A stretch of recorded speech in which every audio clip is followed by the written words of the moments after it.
the Clackamas and the 2 fields that I have to walk across to actually get to the river are are completely flooded.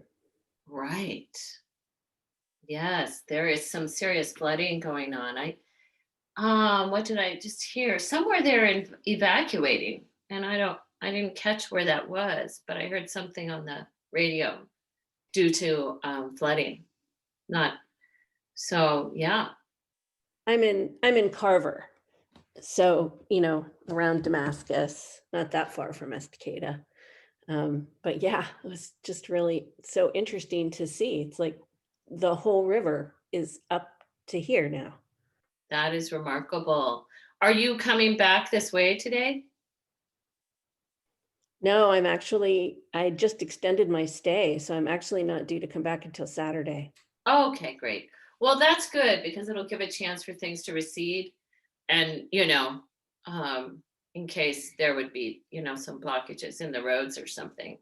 So yay for you. Wonderful. Yeah. It was a wild night. So, but it's kind of the calm after the storm, right? So if you get a chance to go outside to see, like Nancy said, as she walked, um, she had to see across those fields that she had been walking across and no longer able to walk across. And so also, if you go out or like when I went in the backyard and there's like, branches all over and yeah, so we have these wild nights sometimes. Sometimes we have wild days. And but there's a certain stillness that comes after this moves through, right? So you can, everything was going, the trees and the limbs and everything was blowing like crazy. But if you've been outside this morning or you've looked outside, there's no wind blowing. So oftentimes there's that stirring, right? And within ourselves as well. It doesn't have to be, at the same moment where but what happens after that tumultuous kind of churning where then you have a stillness. And so within that stillness, or I guess David White would say, a seeming stillness. Why is this so beautiful to the human mind? What is it about sometimes they're more extreme, like say for us today, we had this wild night and then there's a stillness. And sometimes it's more subtle or it's momentary. It's a smaller space where you see a moment of stillness, a reflection, a movement of light changing. Certainly, that's what, like when I was at the coast this weekend, there's this power right now in the sea with the king tides coming and the stormy. But my gosh, there would be this change in the light, which can always happen. And within that change, you can be so dropped into the present, the way the light strikes. So yeah, so that's just really an interesting moment, like almost like an opportunity. And sometimes we would call it balance, or we would call it, you go from one end to the other end through the whole spectrum, right? And then there's the waiting. But I like how David White will say he'll say, "Oh, maybe balance isn't the right word. Maybe, his word is going to be, what is the conversation that is opened in that seeming stillness or in that change? What is opened for us? So when we have like an event like last night, or maybe, things that we think of as being consistently available to us, like electricity or water or, yoga. What if those things aren't available in us in the moment we think they are? And how do we take that moment? So let's go ahead and just take a moment. You're welcome to close your eyes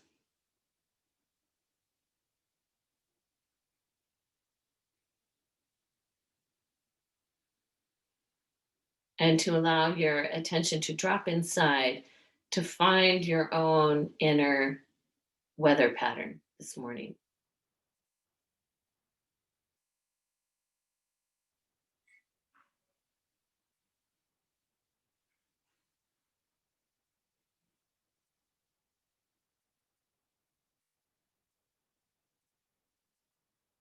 And even as I take my seat right now, and I know my heart rate was up and my, um, just because I was like hurrying from place to place to get set up to turn things on.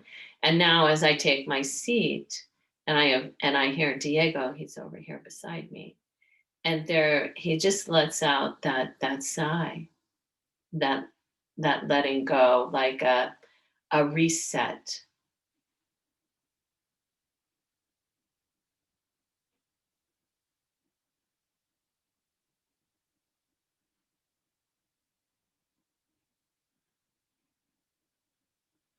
And you're welcome to take this time now to drop into the presence of your breath.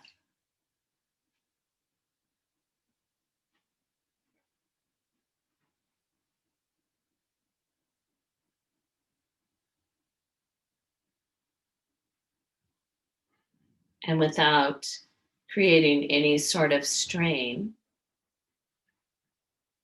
can you drop into the presence of your ujjayi breath?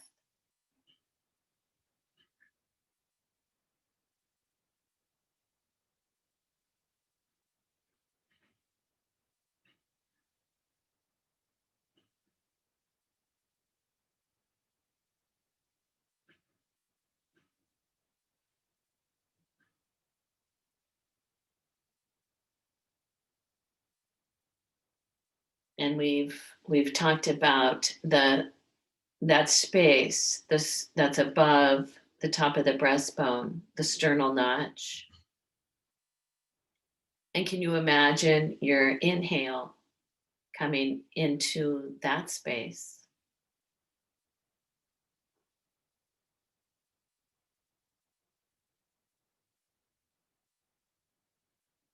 And the exhale also coming out of that same space.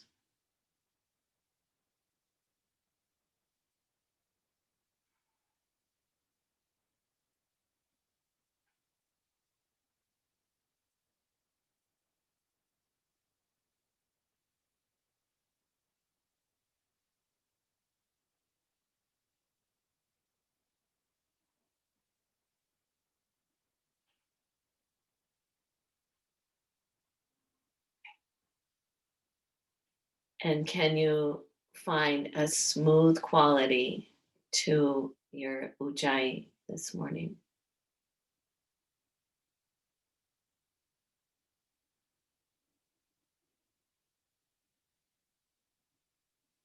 And remembering to allow the sleeve of the body to be relaxed.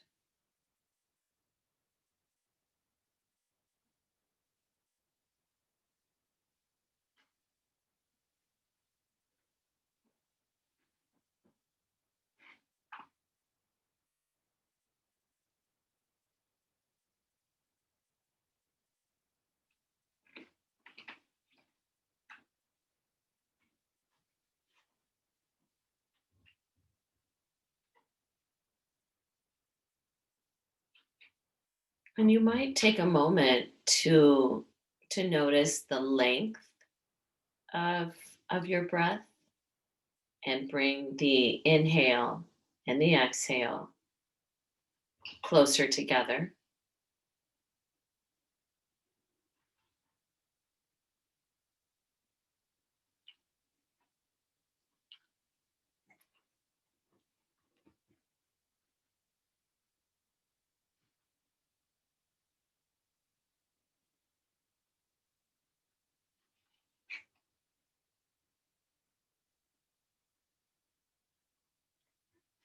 And can you also notice the pause, the space that's at the top of the inhale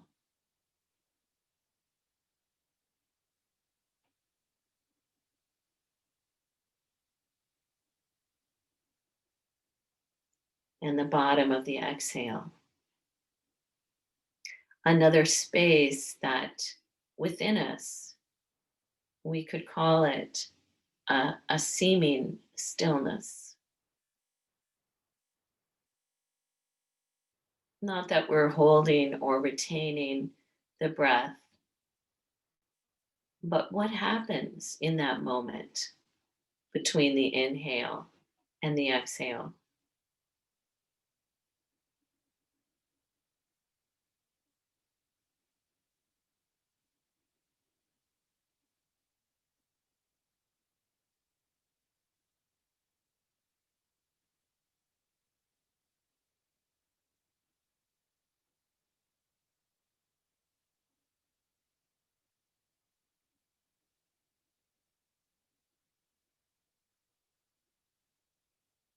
And then at the bottom of your next exhale, go ahead and release any control on the breath.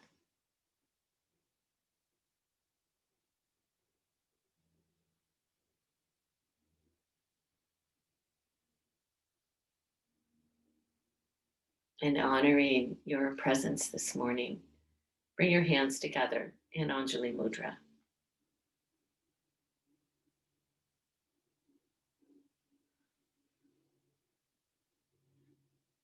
And once again, let's bring the chant of Sahana Vavatu, Sahana Bhunaktu. This chant of together, together may we be protected, and together may we be nourished. And may our practice have energy that helps to illuminate any darkness.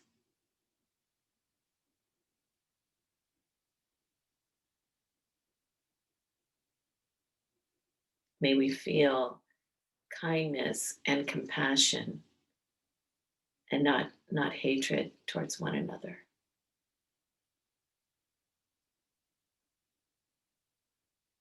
Let's take a deep inhale.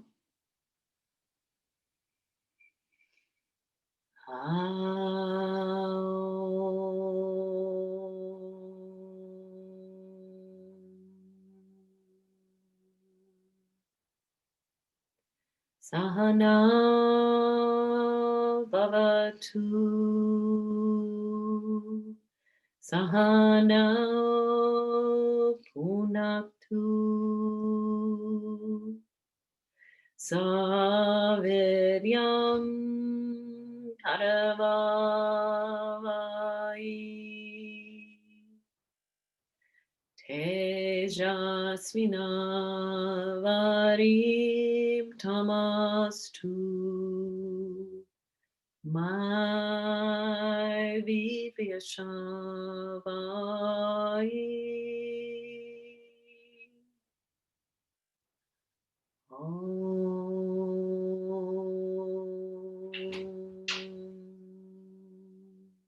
Shanti, Shanti, Shanti.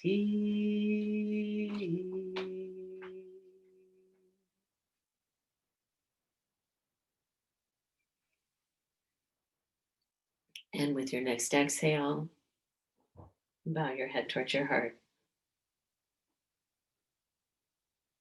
And even before you open your eyes, even as you release your hands, can you just take a moment to notice one more time without opening the eyes? Just your own inner weather pattern.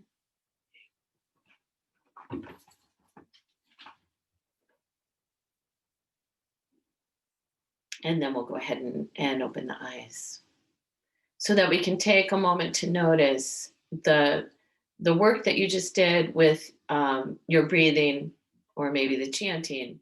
What did that do for you? You know, what shows up from that practice? Because these are tools that we can use not just to like open a yoga practice, right? These are available for us all the time, anytime, no matter what's happening. So we want to keep expanding our toolbox and to know I don't have to have, 75 minutes. I could have 5, right? I could have any amount of time. And I noticed the other thing that happened last night was that in my house, my son's cat escaped. And I keep her indoors all the time. We don't let her out because she's such a little wild thing that I know she'll hunt the birds, and I don't want her doing that. But she got out, and I wondered during the night, okay, why isn't she bothering me? Right? So I would, even though she wasn't around bothering me like she usually does at 2:30 in the morning or whatever, I was awake because I'm used to her bothering me. But she spent the whole night outside and until this morning at 4:45 or whatever when I went looking for her because I was like, something's weird. And so she comes in then, and she's a bit wet for sure. It was a wild night. And what does she do? She immediately really nurtures herself, right? She preens herself, she bathes, and then she goes looking for my son, but he wasn't actually here. So then she goes into, she wants to go in the garage where the equipment, the weight equipment is that he works out with. And when I look for her again, she's sitting on the weight bench, all curled into her little self, just like meditation. I always call it, she's meditating. And that is not her normal morning behavior. Her normal morning behavior is like the wild thing that's been let loose. So see how nature, kind of goes, what is it that we need? It's such an amazing teacher. All right. Now, our practice this morning is going to be a little different than it's been as well, because I want to bring in some certain kind of movements and flows. I still want you to be thinking about and aware of that space above the 2 collarbones, out to the corners. And again, the space from when you go from the corner of the spine of the scapula across that mid back, it's kind of around T2. So this space between above the collarbones, not the bones themselves, above it, out to those little corners. Remember there's soft tissue in the back. So we're still going to be working with that same space, but we're going to be moving with a little more movement than maybe we've been doing, because I want to just experience some movement through some gliding and some fascial elasticity, some cultivating of that. All right. So what we're going to do to begin is we're going to go ahead and come into, let me look here. Where are we going, Lynn? All fours. We're going to come onto all fours. I'm just going to change the view that you're going to have, obviously. Okay. So we're going to come onto all fours, and I want you to connect back into your breathing.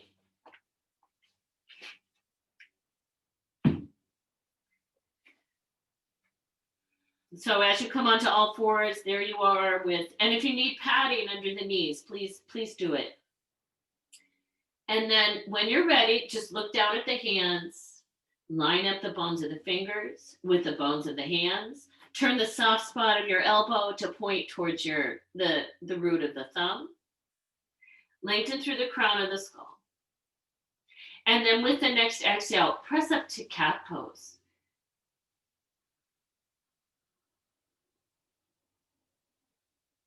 Your inhale, take your time to go to cow pose. So not rushing. And you're going to keep going through cat, but I want you to be aware, like feeling that cat pose, that draping across the upper back all the way to the hands. The inhale towards cow pose, right above the collarbones, the inner collarbones, lifting. And you keep going.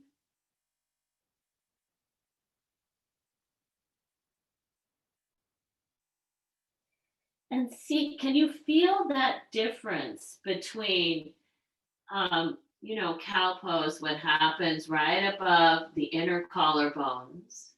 And even in cat pose, you're letting that space at the front of the throat drop more in and down, and the space from the upper back to the back of the head come forward.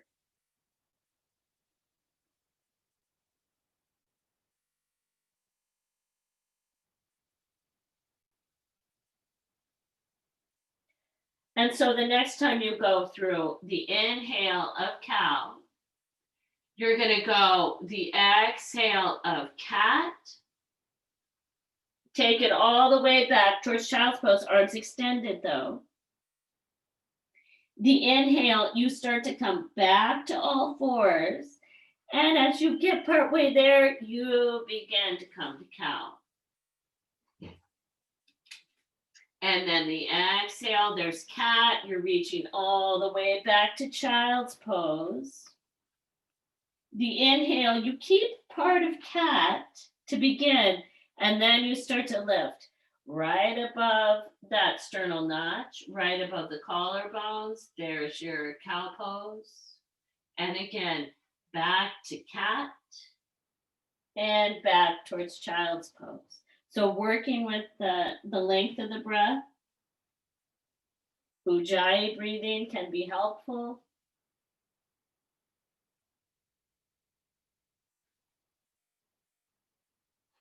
The full movement.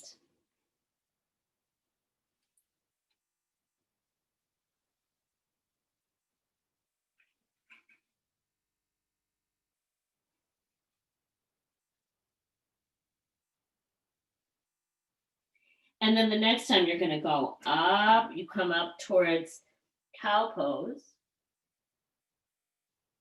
And this time you go back towards your child's pose, only this time you're going to release the hands and come all the way to sitting back.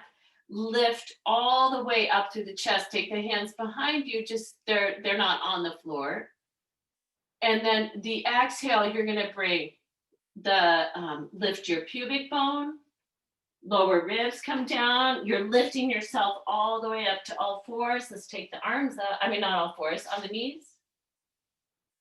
And then we're going to exhale, release back again. So now you're sitting back on the heels. You're inhaling, lifting right above the collarbones, maybe the head.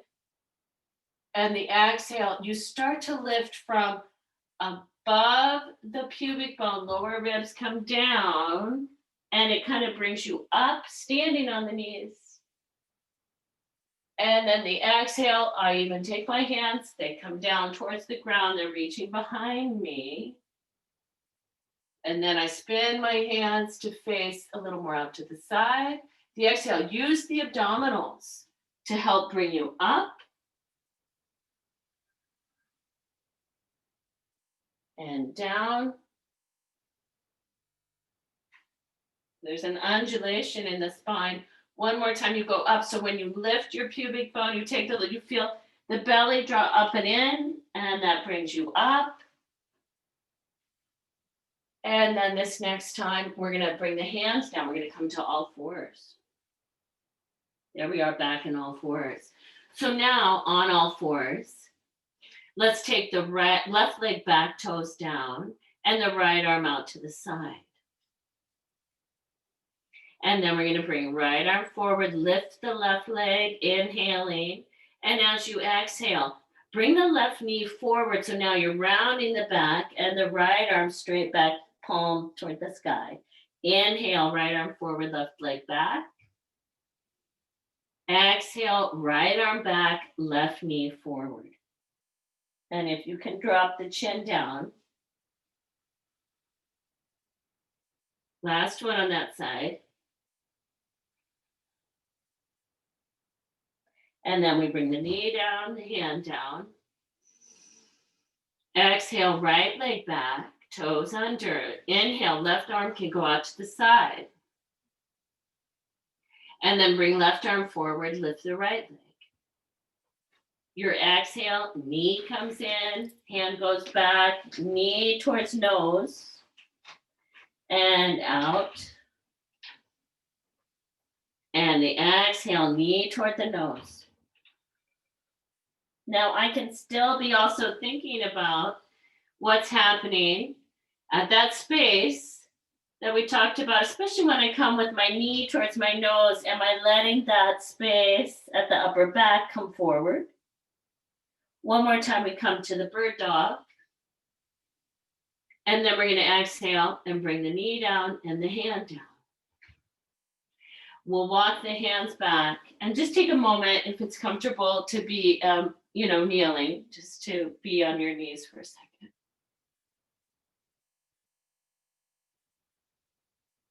All right. So now you're going to take a blanket and we're going to fold the blanket in half lengthwise. So it's going to be, and this blanket, and of course you're welcome to ask questions anytime. This blanket, when I lay down now, it's going to go from my lower ribs to these two hip points. So it's not going to be under my pelvis. It's on my belly. Okay? So that when you come down, make sure, and I have a pretty short torso, so I want to make sure this blanket is above the hip point. I can make my space maybe a little brighter. Turn this one light on so you can see me better. Oh, that's so much better then. My God. Okay, so you're going to come over that blanket. There it is. So you've got it above the hip points. The other day when I taught this to someone, they were like, oh, my blanket, I needed to move it up higher. So make sure you've got it high enough. Okay, and let's have the forearms on the ground to start. So in the Sphinx Pose position, so the elbows will be underneath the shoulders. And then can you bring your attention right into that sternal notch? And then above the collarbones, begin to lift.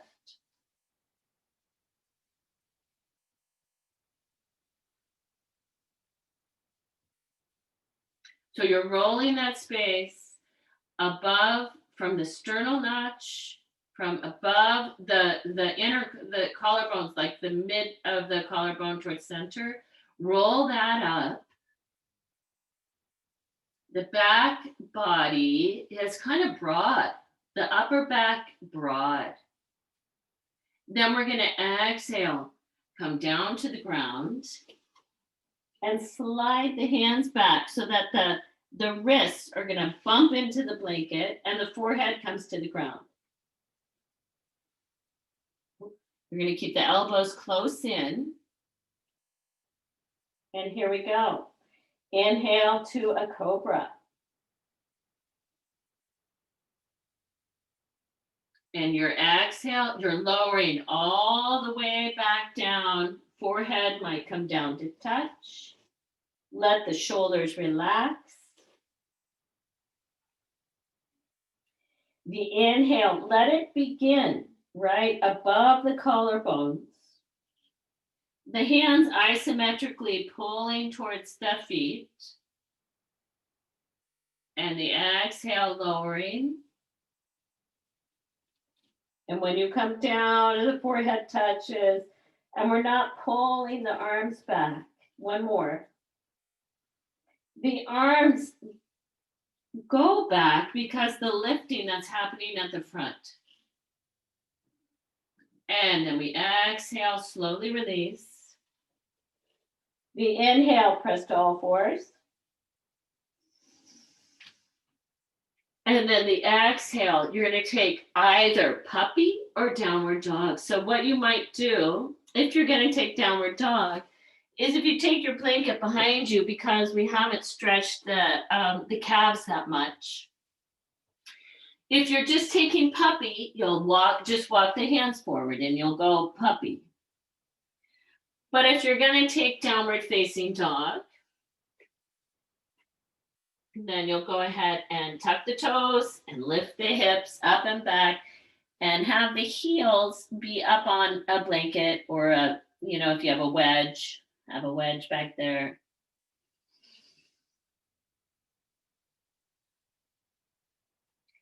And then let's inhale to plank pose slowly. And can you arrive at plank at the pause? And then with your next exhale, let's go back. Let's stay in downward dog for a moment. So you can adjust any little changes that need to happen where your blanket is or whatever.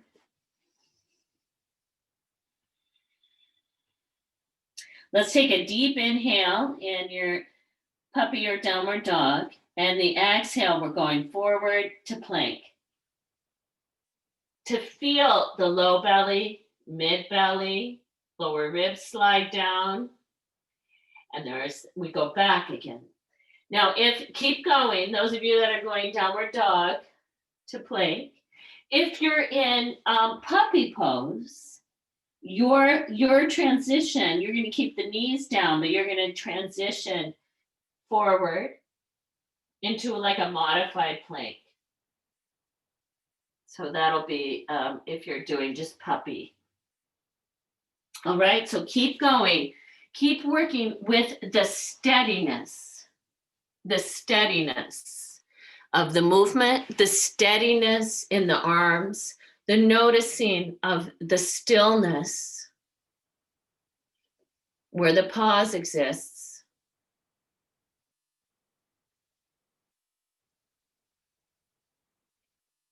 Good. Jackie, you might walk the hands forward a little more for your pose there, so you can get a little more length. Yeah. And really reaching from those corners up at where the shoulder blade, right in the acromion, reach out to the hands, lengthening all the way out from under the arms. And we'll just do 2 more. Take your time. How are you going slowly so that you're really nurturing the length of the inhale, the pause, and the exhale? All right. And then we're going to go, if you're in downward facing dog, you're going to step forward to Uttanasana. And if you're in puppy, then you'll go ahead and bring, one foot and then the other to the ground. So you can have your hands can be on blocks or they might be on the floor. With the next inhale, we're going halfway up. And the exhale, we're bowing forward. We're inhale, let's rise all the way up. And exhale, hands in front of the heart. And again, inhale, lift both arms. Exhale, Uttanasana. Inhale, Ardha Uttanasana, halfway. Exhale, forward fold.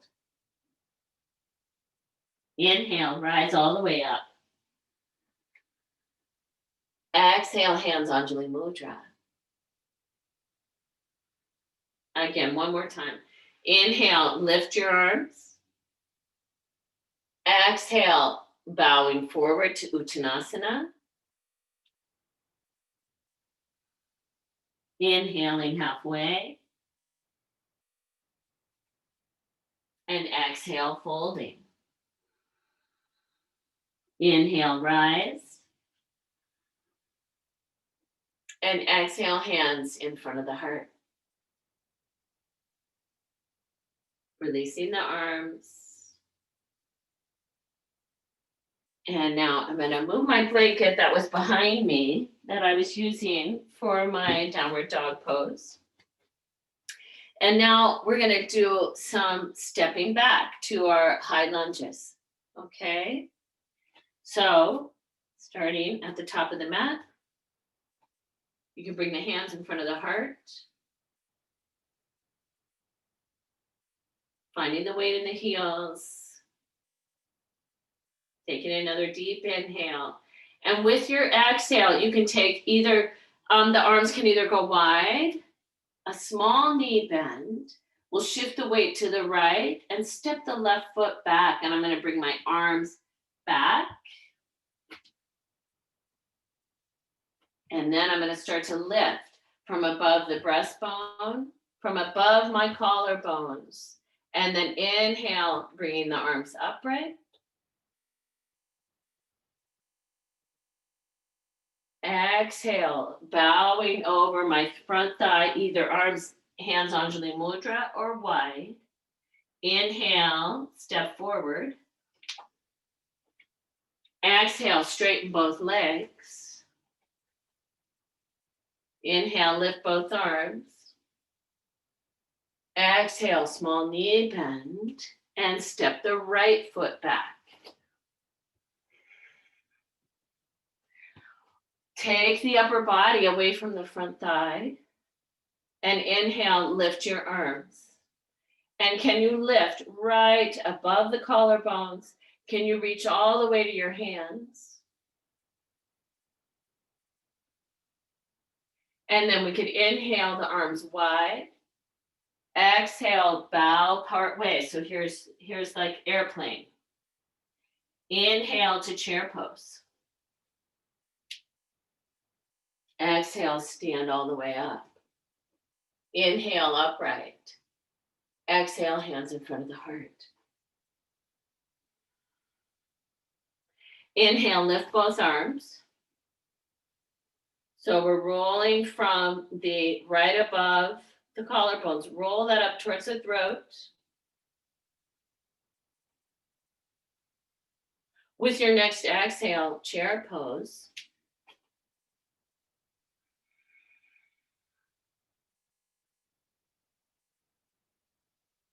And then inhale, rise. And exhale, bring the hands back down, Anjali Mudra. Close your eyes.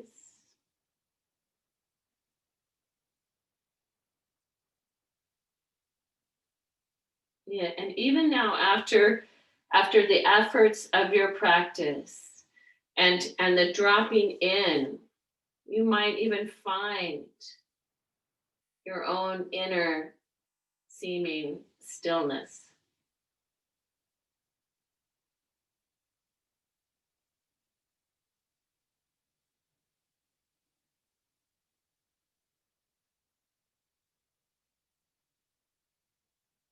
And then we'll release the arms.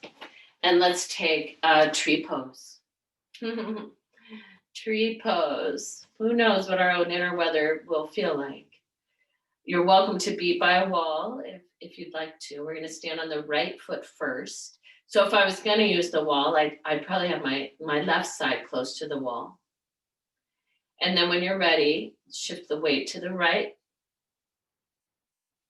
and pick up the left foot.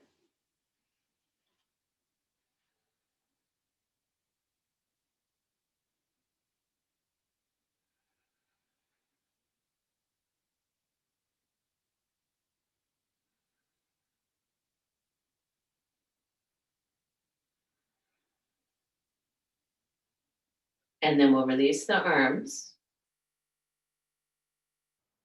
and step down.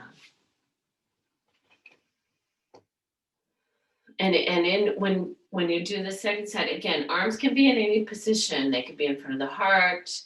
You could have them out, or you might have them up, depending on where I have them. So for example, if I have my arms out, I want this front and back to be balanced.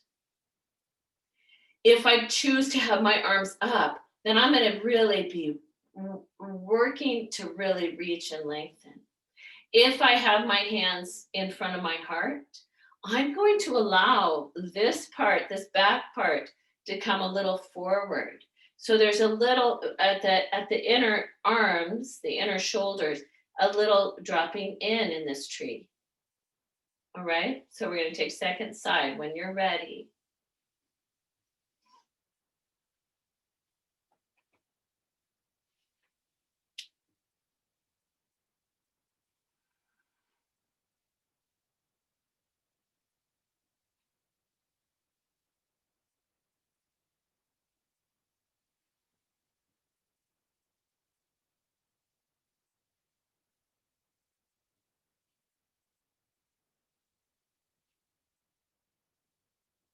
And then releasing. And taking mountain pose for a moment. Close your eyes. And see, can you be in mountain pose, in Uttanasana, in your own inner stillness without evaluating or ruminating about tree pose?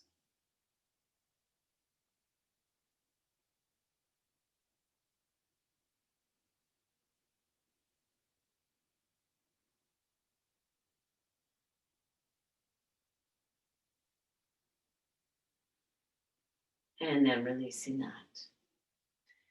So we know the storms are going to go on around us, whether they're like real, wind storms or snowstorms or whatever, or maybe they're political storms. These things are always going to be happening. And what we want to cultivate is, how do we find the moments of inner stillness? Where and how often?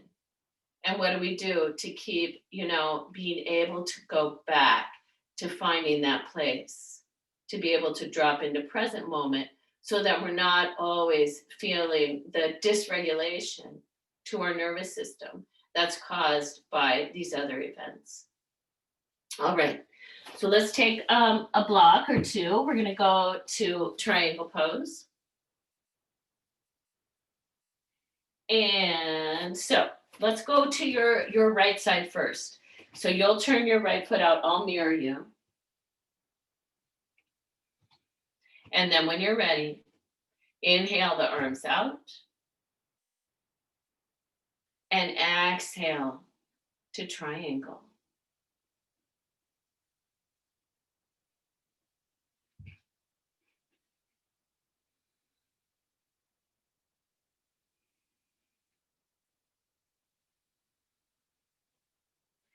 So above the left collarbone, above the left inner collarbone, above the collarbone.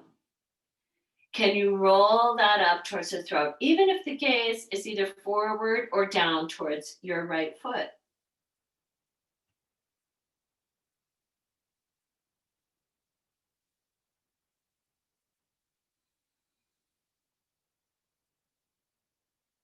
And then we'll inhale, come up.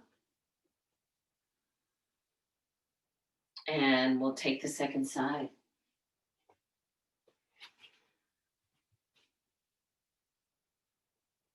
So a block can be on any height. That height might change during my practice. And when you're ready, let's inhale, take the arms out. And your exhale to triangle.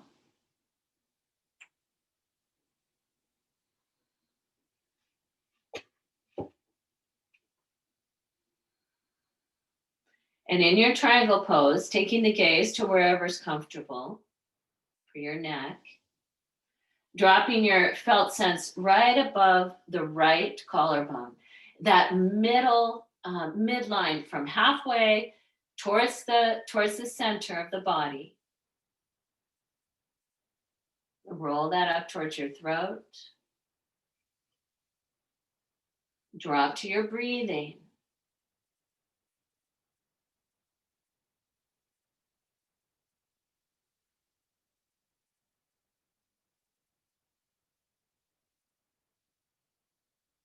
And it's not like I'm frozen in my pose, right? It's not like the computer screen goes frozen.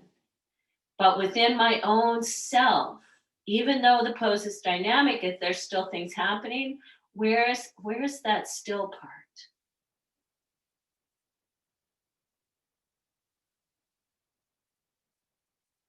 And then let's inhale, come up. And we'll exhale, let's step the feet back together. Let's inhale, lift both arms. Urdhva Hastasana, arms up, lifting above the breastbone, rolling above the collarbones. And if it's comfortable, taking the gaze up. And then we'll exhale, hands back in front of your heart. Like when you bring those hands back in front of the heart, the other day I was talking about, like, can that be this place where you come back home?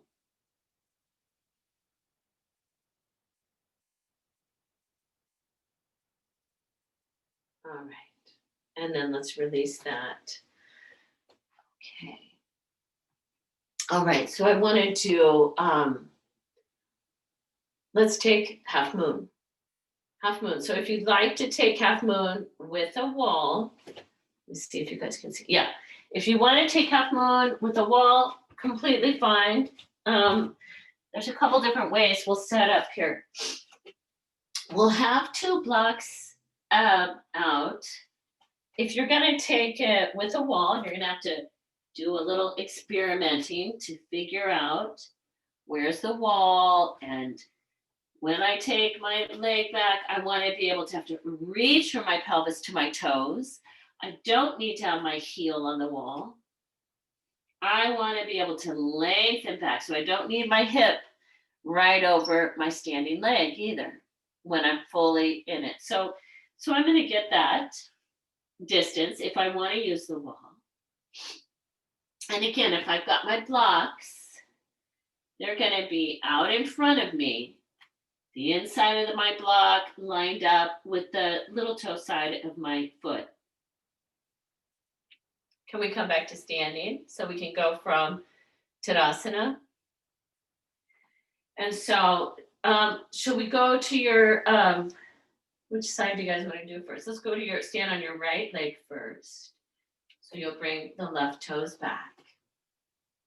And before you ever drop in to the pose, take a moment to connect to your breathing, to connect to yourself. And when you're ready, you'll exhale, begin to lift the back leg. And bring the hand down. The other hand can either start up at the hip.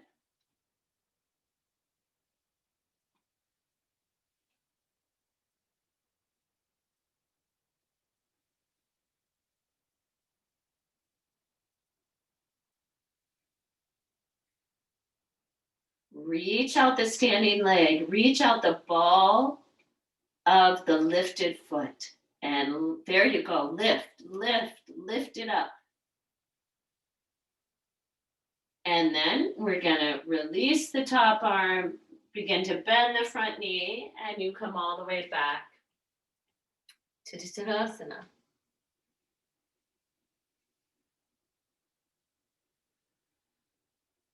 And then we can release the arms, and we're shifting to the second side.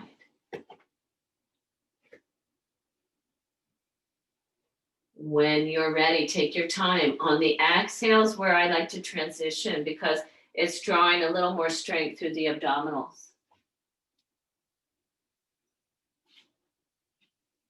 You might have right hand up on the hip.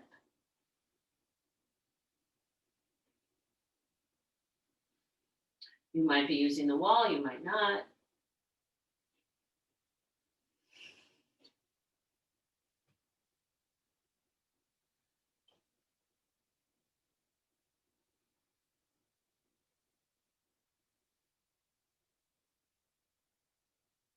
Then we'll bend the front knee. And we come back up. Hands can come back, Anjali Mudra.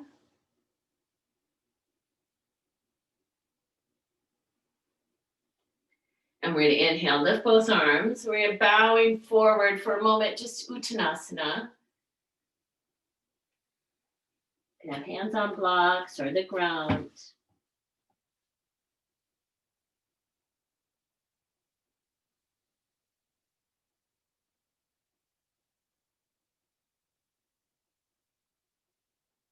All right, and then let's shift hands to the hips. And let's come back up.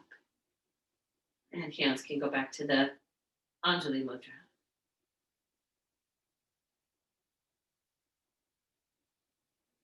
All right.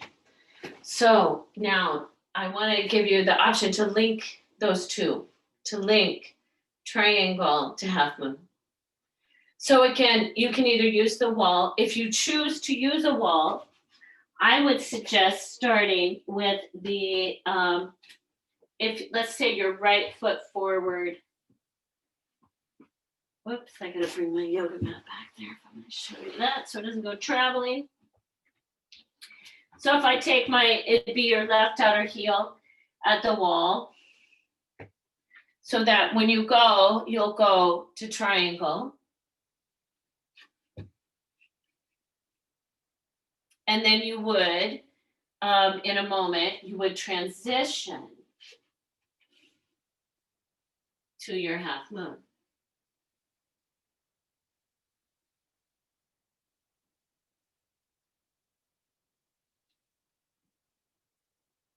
Then you would transition back to your triangle. And then back upright, if you want. Okay, any questions?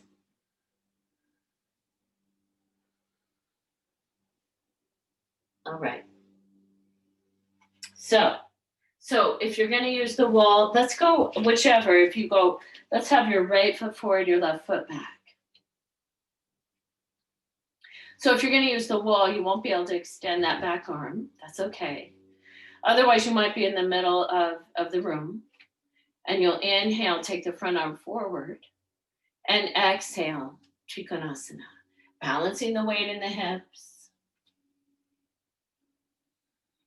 If you've got the back heel at the wall, you can really feel the whole inner body that goes from that back heel connecting to the wall.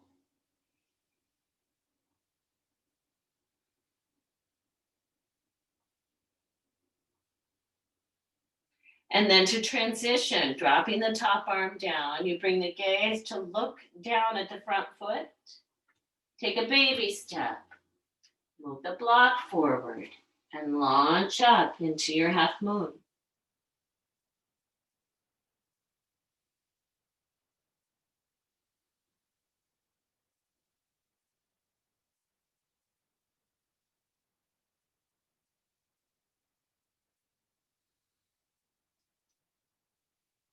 And back, triangle.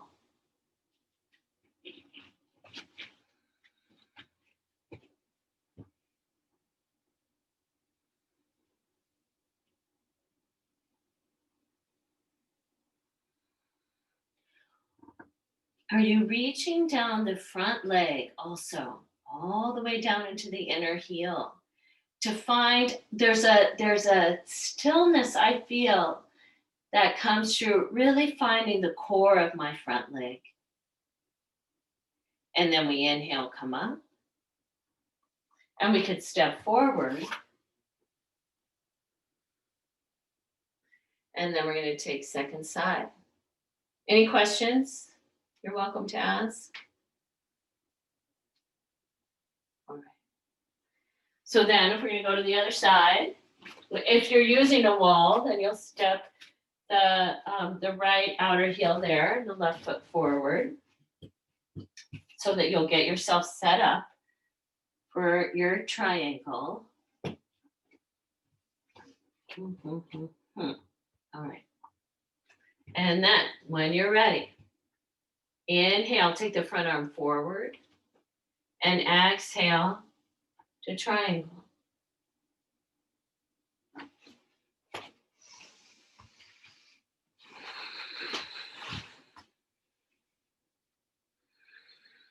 So turning in triangle pose, reach firmly down into the hand that's down. Reach firmly into that. And Lynn, bring the head back, bring your head back. Bring the weight back, center the weight in the hip joints. The weight is more on your inner left hip joint right now. Take it back. Yeah, keep going. Yeah. So you're gonna need that block tall at the outer left shin. There. And then all of us can lift above the right collarbone. Above the right collarbone, rolling that up to the throat. That's right. That's right, Michaeline. Feel that. And Sandra, bring your right arm a little more like in front of you, forward. Keep going. Yes. Good. And then when you're ready, you turn the gaze down. You start to shift yourself a little forward because the block needs to go forward. You take a baby step. And then when you're ready, you can launch yourself back up. There you go. That's it, Michael. That's it. All that strength of that standing leg that's allowing you to find that reach from the pelvis all the way out the ball of the right foot. Yeah. And what happens, Sherry, if you go the ball of the right foot instead of the right heel? Yeah, what happens? It's a different place. Yeah, that's for sure. Excellent. There you go. And then when you're ready, you bend the front knee, bring the back foot back down, and revisit triangle if it's okay. Again, going back to the top of the right collarbone, up towards the right throat, so that at the base of the neck, that's coming back and down at the back body. And then we're going to inhale and come back up. Beautiful. And go ahead and step forward to mountain pose.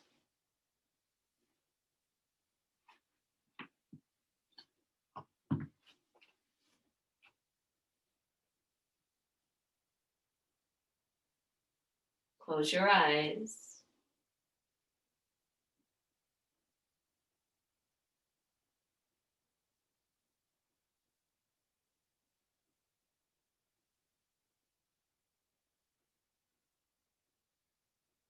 All right, and then we'll let that go. Let's come down to the ground. And let's take, can we take two of your blocks, the short ends meet each other. And we're gonna, let's see, is this how I wanna do this? Sorry, question for Lynn, right? I'm gonna, I kind of want to change that, but I don't think everyone has a bolster. So we better go, let's stack the two on top of each other like this, so that you've got one block on the lowest setting, and the second block is on top of that. For some of us, that'll be the right height. And then I'm going to take either one blanket on there or my bolster on top of there.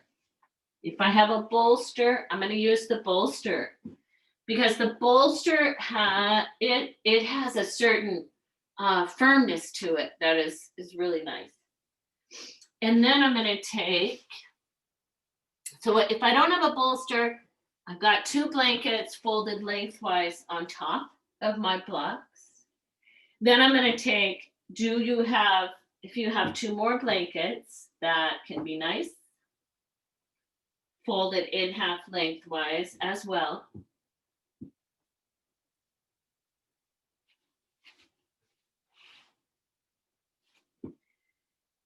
And then if I go around, so I'm sitting on my blocks, or I'm sitting on my blankets on top of my blocks, or I'm sitting on my bolster on top of my blocks. And then I'm going to scoop myself a little to the what would be called like the far side of my blocks, and then I'm going to bring my shoulders down to my blankets. And my arms I'm going to bring out to the sides like cactus. I could keep, now if this is too much of a back bend for some of you, then you'll get rid of one of your blocks. I think you could either have feet on the ground or feet up on the wall or feet up on the couch.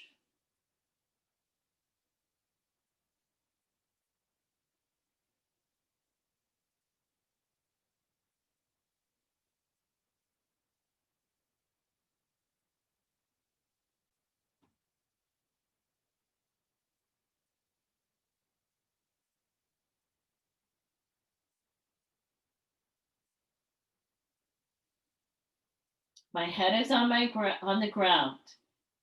C7 at the base of my neck is on my blankets.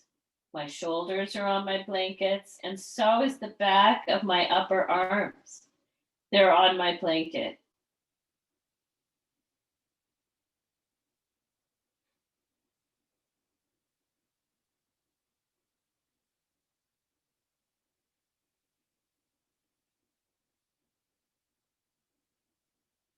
And just take time to make this something that you feel you can be in for a while.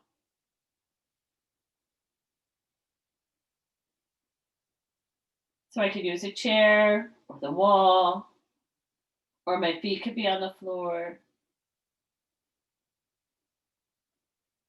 And then once I'm settled in this place that feels comfortable,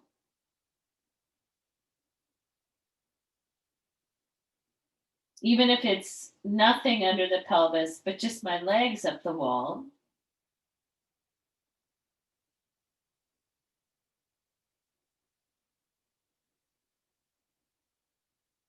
So if this is uncomfortable, you might have the pelvis just on top of one blanket and the legs up the wall, the shoulders on the ground.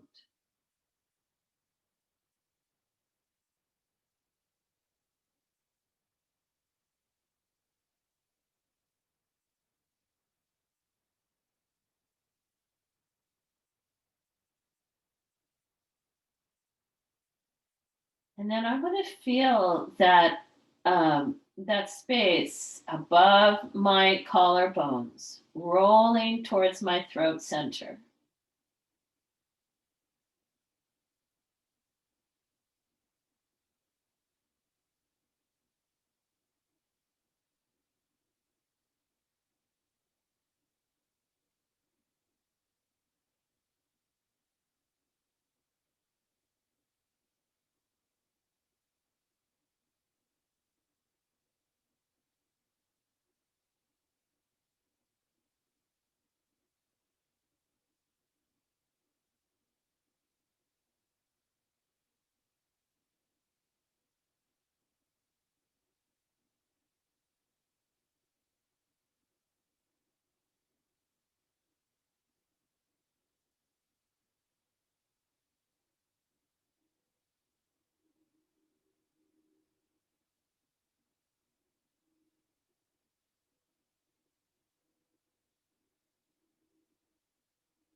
And then to come out, I'm going to bring, if my feet are up, I'll bring them to the ground. I'm going to take my arms to help stabilize my little stack, lift the back of my head, and roll myself so that I go pelvis on the blankets and the shoulders and the head on the ground. My knees are bent, my feet are on the floor.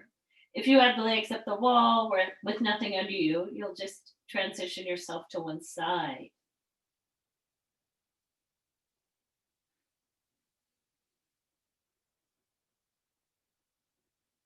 All right, and then I'm going to roll over to one side, use my arms to push myself back up. And I'm going to move my blankets. Let's see, I'm going to move this out of the way. Move my blankets out of the way. Move my blocks and blankets out of the way.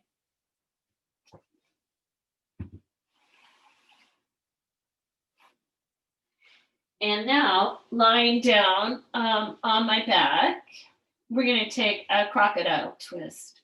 So if I'm lined up to begin with from the pubic bone, navel, heart, throat, press into both feet, shift my hips a little bit to the right, straighten the left leg. And then I'm going to twist. I'm going to take my right foot to the inside of right above my left knee. And I might take my left hand to my outer right knee. I am trying to keep my right shoulder blade towards the ground.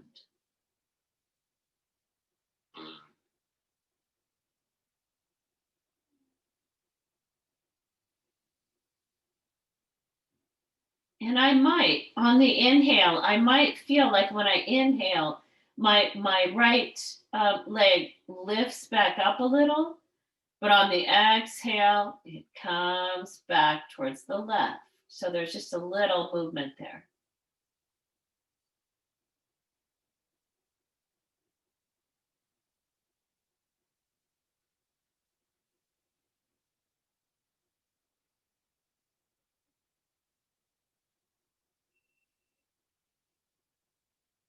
And then I'm going to come back onto my back, bend both knees, line myself back up to center, press into my feet, shift my hips to the left, straighten the right leg, and now I'm coming across to the other side.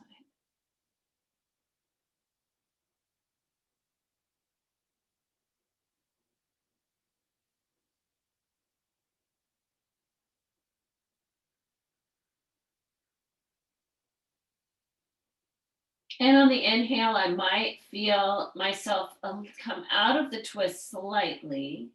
And with the exhale, I might find myself coming into this twist a little better.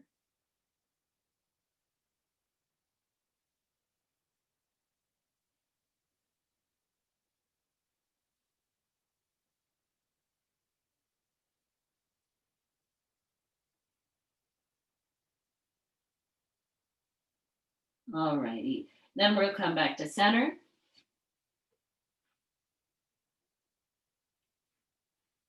And let's take happy baby. Happy baby pose. So in happy baby, where I'll grab on either to the backs of the thighs or the shins or the outer feet.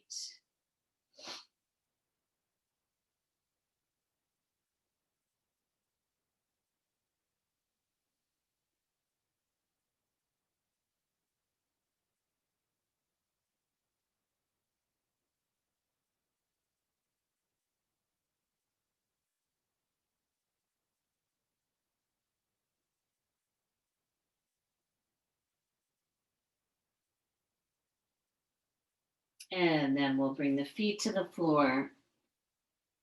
And let's roll over to one side and use the arms to push yourself back up. All right. I want to take a pranayama. I think we'll do the Yogi Mudra pranayama. So that means if you're comfortable sitting with the sit bones to the heels, you could start like this. If having the knees in flexion like that are not so comfortable, you could sit in a chair, or you could sit even cross-legged. Let me make sure you can see me. So which way will be easiest for you? Either cross-legged, kneeling, or in a chair. And then I want my head to be able to touch something. So I'm going to measure when we bring our hands behind us loosely, that when I come forward, can my head rest? So I'm going to come up with whatever that is. It could be, I like to have something kind of soft when I do that. So if I'm going to use a block, like if I need a block, I'll put a probably something soft on the block because my body changes while I'm there. So Yogi Mudra has a little there's a pause, a deeper pause, right at the bottom of the exhale. So in a moment, you'll join me, but let me show you it for one moment. So this will be the start.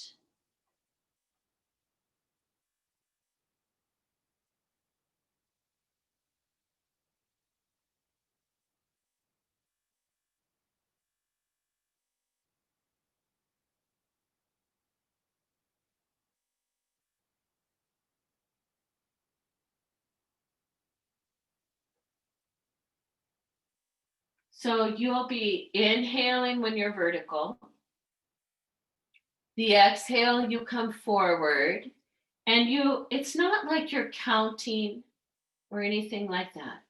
You're just suspending the exhale till you feel like inhaling. And then on the inhale, you come back up. You're not over efforting, not saying, I need to do it for this amount. You're simply just suspending the exhale until your body says it needs to rise. So we'll take, if you could do 6 rounds of that, and then bring yourself to Shavasana. So the hands are behind you and whatever is comfortable. There's no tension in the arms, just relax. And then when you're ready, just taking, and you could use an Ujjayi inhale.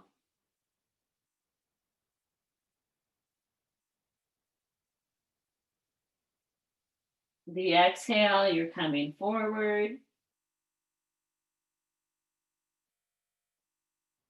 Just suspending the exhale until your body says it's time for you to inhale and come back up. And just take 5 more on your own.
And when you're ready, you'll bring yourself to your Shavasana.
we are all a sunlit moment coming from a long darkness.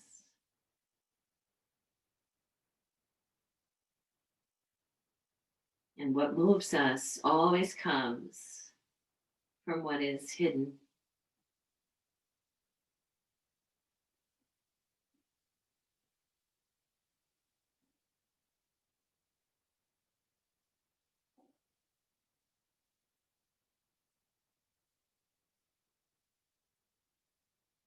So allowing your breath to deepen.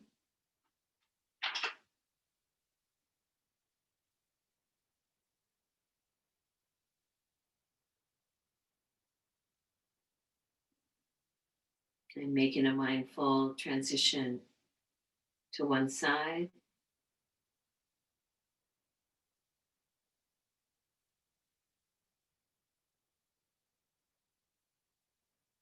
and back to sitting.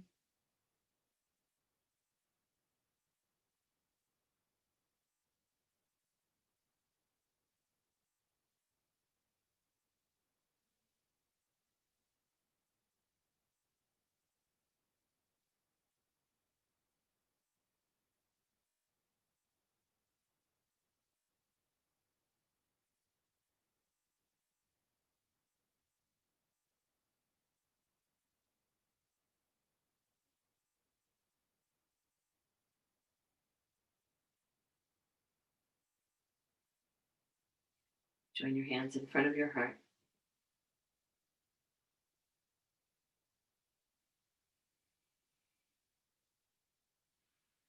Namaste.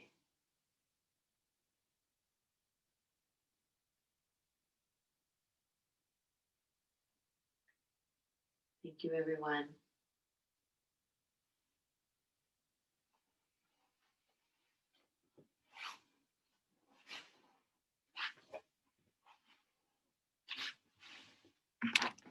I hope you were able to see me okay.